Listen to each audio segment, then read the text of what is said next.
The if function is a very critical Excel function. For this reason, I have put two examples, level 1 and 2. To kickstart of the video, we have a table on the screen which shows employees each with a key performance indicator score on column C. Now suppose the HR needs to pay a salary increment of $200 for every employee that has a score of above 70%. For this case, we need an if function to determine salary increment on column D. To perform the operation, start with an equal sign followed by the if function like you can see on the screen. First thing on the formula, we have to specify the logical test. This logical test for our case will be to check if the scores are higher than 70%. Now we put this logical test on a mathematical formula.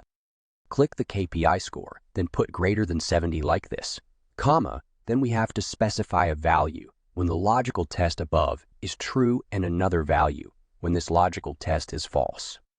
So if it's true, we should have $200, comma. When it's false, we should have 0, just like so. Close the brackets and we are done.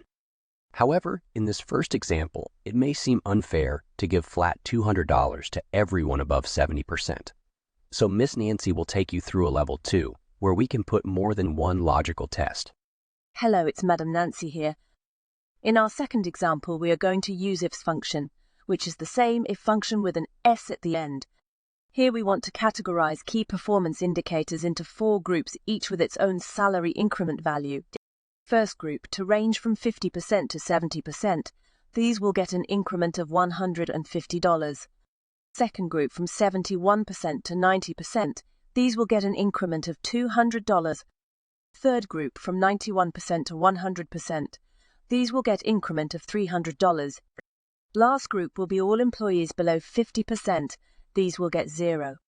To perform this operation, start with ifs function like on the screen, then put first logical test like this. Our first logical test is to get scores above 90%. Then we put our value of $300 when this is true. Comma, we put our second logical test. This is for scores greater or equal to 70%, comma.